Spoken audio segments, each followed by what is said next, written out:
The Mountain Is You by Brianna Wiest. Have you ever felt like you're standing in your own way?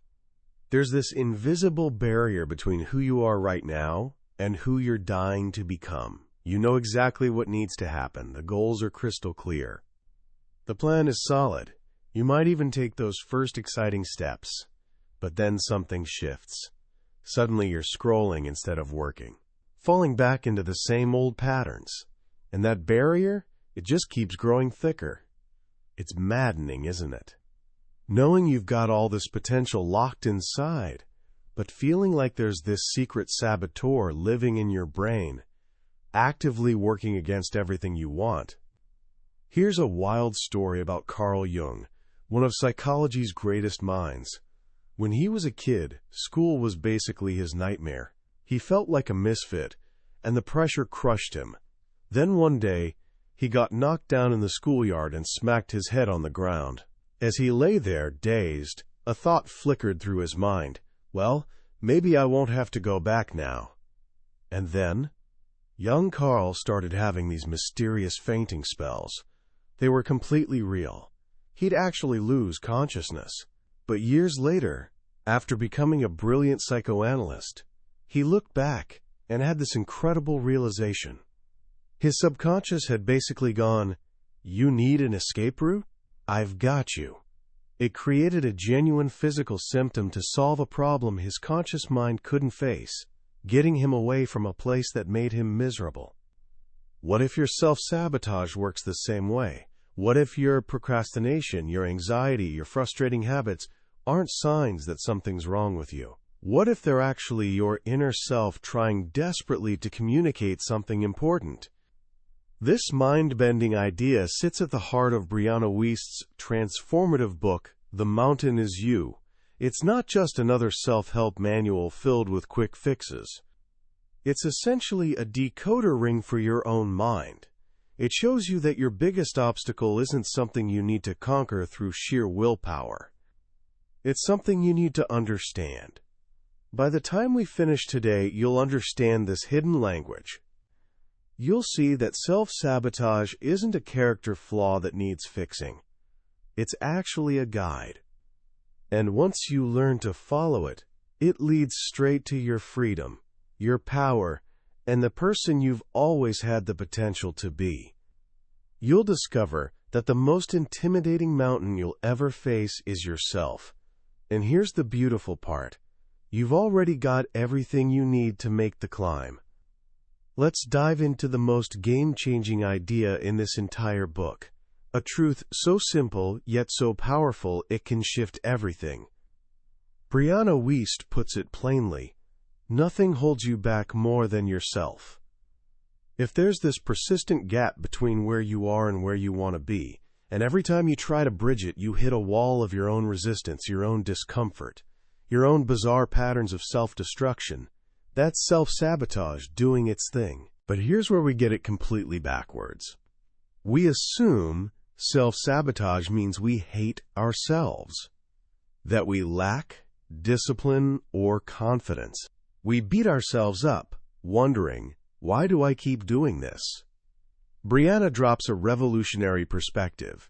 Self-sabotage isn't you destroying yourself. It's actually you trying to protect yourself, just in a really misguided way. Think back to Jung and those fainting spells. His body wasn't attacking him. It was shielding him from the misery of school. Similarly, your self-sabotaging behaviors are your subconscious, doing its best to meet needs you haven't consciously acknowledged. It's a coping mechanism, the only tool your subconscious has when you're not giving yourself what you truly need. Picture this. Sometimes we sabotage relationships because deep down, we desperately want to find ourselves, but we're terrified of being alone. So we push people away to create the space we crave, without ever having to face that fear head-on. Sometimes we tank our career success because what we really want is to be an artist, but we're scared of judgment. So we mess up the safe job to prove we don't belong there, which frees us to pursue our passion without consciously taking that terrifying leap. Every act of self-sabotage is basically an internal tug-of-war. One voice says, I want to be healthy.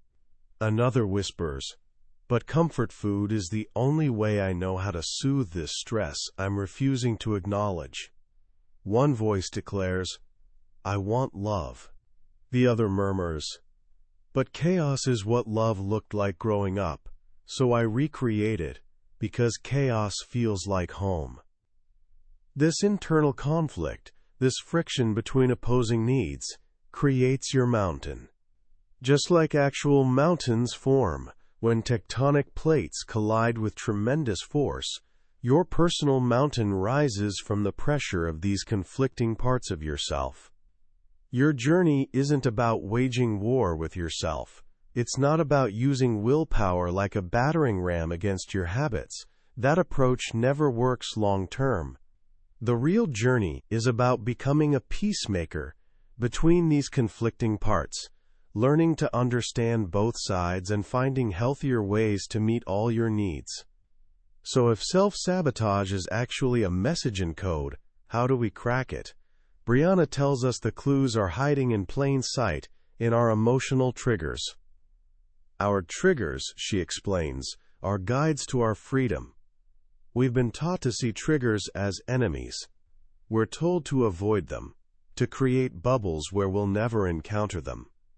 But that's like trying to navigate by closing your eyes when you see a lighthouse. Your triggers aren't attacking you. They're showing you where you're wounded. And those wounds? They reveal your path forward. Let's reframe some of the negative emotions we typically run from, seeing them instead as wise messengers. Take jealousy. We're absolutely mortified when we feel jealous of someone's success, their relationship, their confidence. Our knee-jerk reaction is to find their flaws. They probably just got lucky, or their relationship looks perfect online, but they're probably miserable. We do this mental gymnastics to feel better, to justify why we don't have what they have. But what if jealousy has nothing to do with them? What if it's entirely about you? Brianna argues that jealousy is actually one of your most powerful internal compasses. It points directly toward what you truly want, but aren't letting yourself pursue. You're not angry at that successful person. You're frustrated that they're allowing themselves to chase their dream while you're playing it safe. You don't resent their happiness. You resent that you've settled for a life that doesn't light you up the same way. The moment you see jealousy not as a judgment of others, but as a roadmap for yourself, everything shifts. The feeling transforms from bitter poison into rocket fuel. It stops being a reason to tear people down and becomes a reason to build yourself up. What about anger? We're taught that anger is destructive, confusing it with aggression and rage. But genuine anger is actually beautiful and transformative. Anger is the guardian at the gate of your boundaries. It rises up to tell you, hey, something's not right here. A line has been crossed. Anger is basically motivation flooding your system, designed to help you take action and change an unbearable situation. Think about rock-bottom moments. That point where you look at your life and shout, I'm not living like this anymore.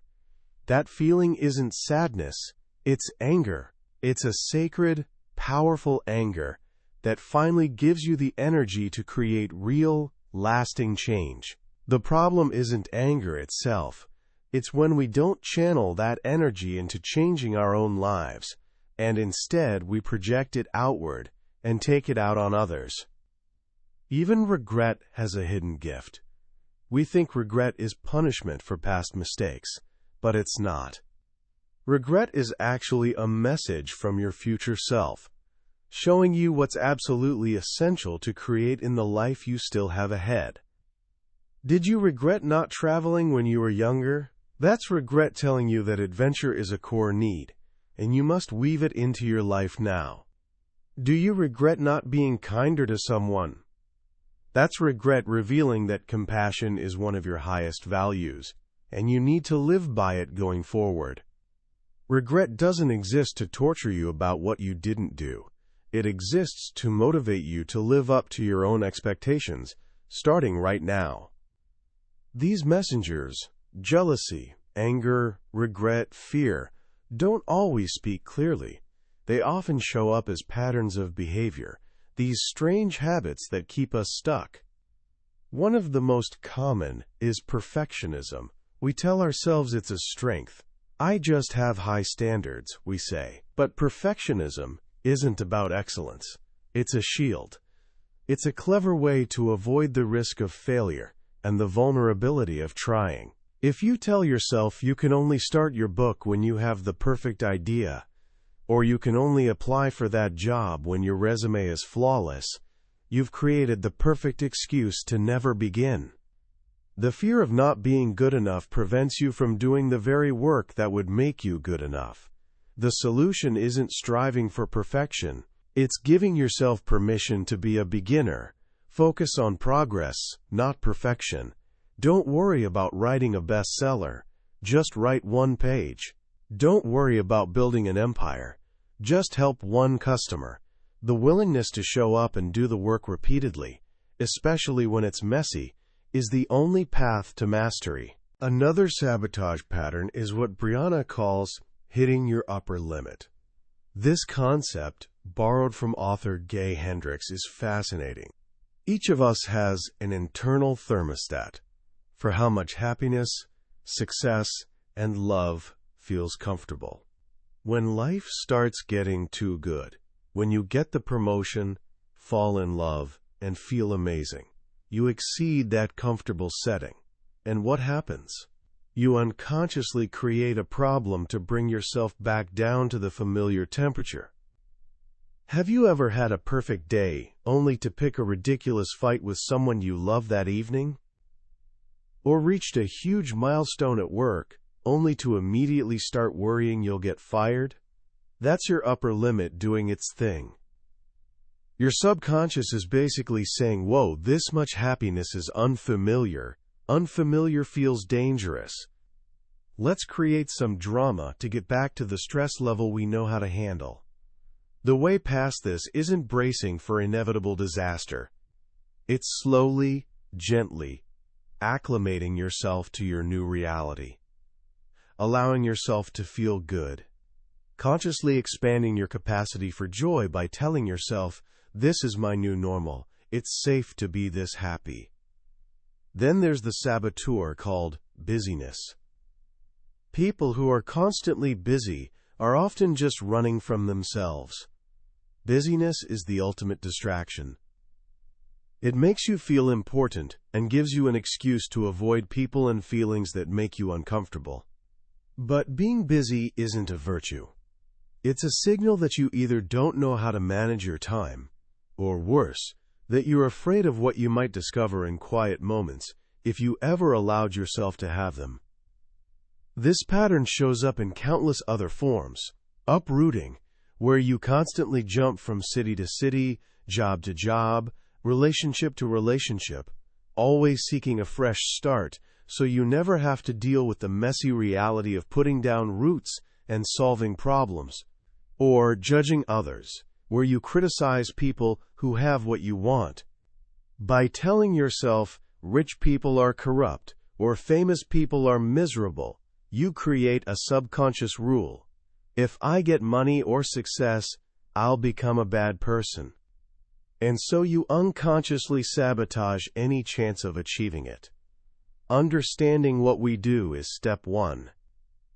But to truly create change, we need to understand the machinery inside our heads that makes us resist change in the first place. Brianna introduces a crucial concept. Your brain has what's called a homeostatic impulse. Just like a thermostat keeps your house at a steady temperature, your subconscious works to keep your mental and emotional life stable. It wants to keep you in your comfort zone. This is why change feels so hard, even positive change. When you start eating healthy, your brain, used to junk food, screams, "This isn't normal. This is uncomfortable." When you start a healthy relationship, your brain, accustomed to chaos, whispers, "This is boring. Something must be wrong." Your brain isn't trying to hurt you. It's trying to maintain the status quo because, to your ancient survival wiring, familiar equals safe. This is why you can't rely solely on bursts of motivation. A single, mind-blowing breakthrough doesn't change your life. Real lasting change happens through what Brianna calls microshifts. Breakthroughs aren't spontaneous events. They're tipping points that happen after hours, days, and years of small, consistent effort. Think of the classic question: would you rather have $1 million today or a penny that doubles every day for a month? The million sounds amazing. But that penny, through compounding, would be worth over $10 million by day 31. That's the power of microshifts. You don't transform your life by deciding to hit the gym for 2 hours daily starting tomorrow. You change your life by putting on your running shoes and walking for 5 minutes today, then doing it again tomorrow. A microshift is drinking 1 extra glass of water, reading 1 page, meditating for 30 seconds. These actions seem insignificant, but they're how you slowly, gently, permanently reset your brain's thermostat. You make the new habit familiar. You build momentum. And before you realize it, you've climbed a mountain, one tiny step at a time. There's another fascinating quality of the mind. It's anti-fragile. This means it doesn't just endure stress, it actually gets stronger from it. Like an immune system that becomes more robust after exposure to germs, your mind needs challenges to grow. And here's the catch. If you don't give your mind real, meaningful challenges, like building something, learning a skill, or helping others, it will invent problems for you. This is where chronic anxiety and irrational fears come from. Your brilliant problem-solving mind has nothing to solve, so it turns on itself. It starts worrying about unlikely catastrophes and creating imaginary threats. It's like a sheepdog with no sheep to herd, so it starts herding the furniture and causing chaos. The solution isn't avoiding all adversity, it's choosing your challenges intentionally, stepping out of your comfort zone on purpose. Focusing on problems worthy of your energy. This is how you harness your mind's power for creation, instead of letting it default to chaos. So now we understand the why, our unmet needs. We understand the what, the specific sabotage patterns. We understand the how, our internal wiring. Now where do we go? This is where we shift from understanding to action, from self-sabotage to self-mastery. The journey forward begins with a crucial step, releasing the past. But here's the paradox. You can't force yourself to let go. Standing in front of a mirror, commanding yourself, "Let it go, move on," only makes you grip tighter. Our minds don't work that way. Brianna explains that you don't let go by focusing on what you want to release. You let go by building a new life that's so immersive, engaging, and exciting that the past slowly fades into the background over time. You don't forget it, but its emotional charge dissipates. You build a present that's more compelling than the pain of your past. This involves the tender work of connecting with your inner child, that younger version of you who was first hurt. You can visualize going back to that moment, not to change it, but to sit with your younger self and offer the comfort, wisdom, and reassurance they needed but never received.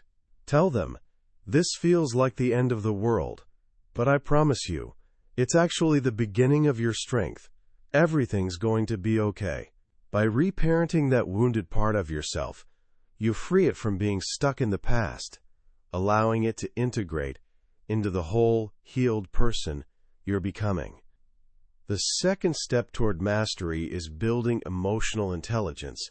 This is the absolute core skill, and it's not what most people think. It's not about being happy all the time or suppressing your emotions. It's about being able to feel a feeling without becoming that feeling. Let's draw a critical distinction: suppressing emotions versus controlling your response to them. Suppression is unconscious. You don't even let yourself know you're angry. You just tense your shoulders, get a headache, and snap at whoever speaks to you next. Controlling your response, however, is conscious. It's the ability to say, I feel a wave of intense anger right now. That's valid. Now, how will I choose to act? You validate the emotion first. You give yourself permission to feel it. It's okay to be sad. It's okay to be scared. The moment you stop fighting the feeling, it loses its power over you. Validating your feelings doesn't make them more true. It just reminds you that it's human to feel them. Once you've acknowledged the feeling, you create space between the feeling and your action. In that space lies your freedom and your power.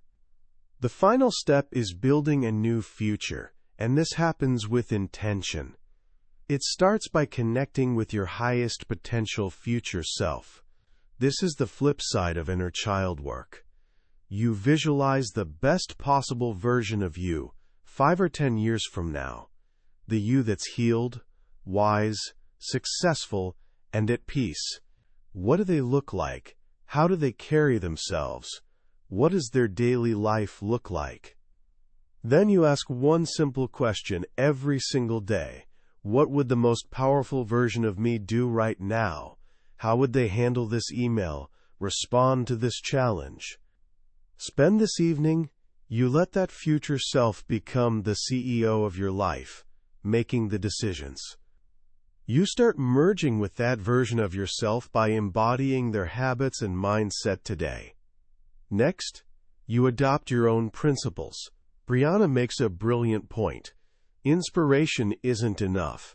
Big dreams without strategic plans are just future disappointments. Your life isn't governed by your moods or passions. It's governed by principles, which are like laws of nature. A money problem isn't solved by more money. It's solved by money principles, like live beneath your means and stay out of debt. A relationship problem isn't solved by finding the perfect person. It's solved by relationship principles, like take responsibility for your own happiness and communicate with kindness. Your principles are the foundation you build your life on. They're the non-negotiable truths that guide your actions, especially when you don't feel like it. They shift you from short-term survival to long-term thriving. And finally, you uncover your true purpose. Your purpose isn't some grand, singular vocation you have to discover. Your purpose, first and foremost, is simply to be here. But your life's work, the way you express that purpose, is often found at the intersection of 3 things: what you're good at, what you're deeply interested in, and what the world needs. But here's the secret. Most people don't find their purpose in a moment of blissful clarity. They find it through pain. They find it when they're lost, exhausted, with their backs against the wall. It's in hardship that we discover what truly matters to us. That hardship sparks a flame that, when we tend to it with action and commitment, becomes the transformative fire of our life's work. Ultimately, the journey from self-sabotage to self-mastery is about understanding that you were always the one holding yourself back. And therefore, you're also the only one who can move yourself forward. You realize your mountains aren't just obstacles. They're gifts. They're the catalysts that force you to awaken, grow, and become the person you were always destined to be. Mastery isn't about never feeling fear, sadness, or doubt. Mastery is feeling it all, understanding its message, and choosing to act from your highest self anyway. It's finally understanding that the years of discomfort you endured weren't punishment. They were your deepest self, your truest self, informing you that you were capable of more. deserving of better, and meant to transform into the hero of your own life. As we wrap up our journey through The Mountain Is You, I want to reflect on why this book is so incredibly powerful, especially for someone navigating the complexities of becoming who they're meant to be. The most profound shift this book offers is perspective.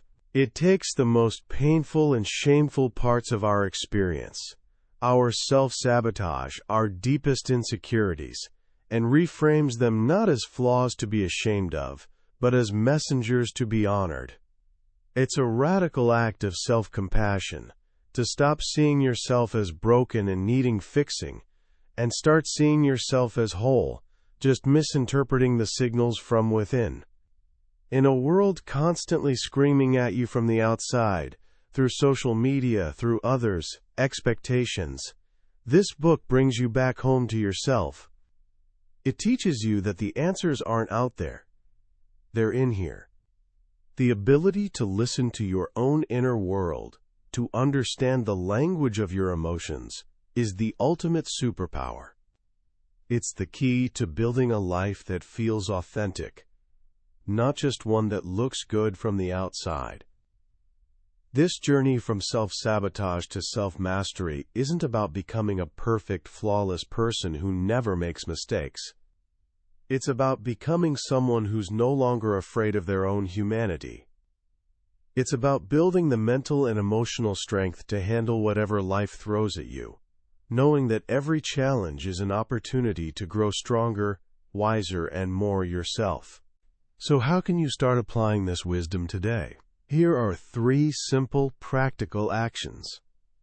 First, for the next week, become an emotional detective. When you feel a strong, uncomfortable emotion, jealousy, anger, anxiety, don't push it away. Pause. Grab a notebook and write it down.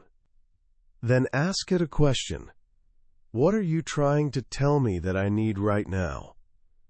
You'll be amazed at the wisdom that emerges when you simply listen instead of react. Second, next time you face a difficult decision or moment of self-doubt, use the future self question. Close your eyes for 30 seconds and ask, what would the wisest, most powerful version of me, the me who's already achieved my goals, do in this situation? Then listen for the quiet, calm answer that follows. Trust that voice. And third, choose one microshift, just one. Don't try to overhaul your entire life tomorrow.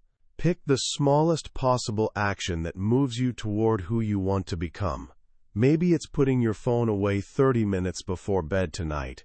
Maybe it's drinking 1 glass of water when you wake up. Maybe it's writing 1 sentence in a journal. The size doesn't matter. The consistency does. Take that one small step, then take it again tomorrow. The mountain in front of you can seem impossibly high.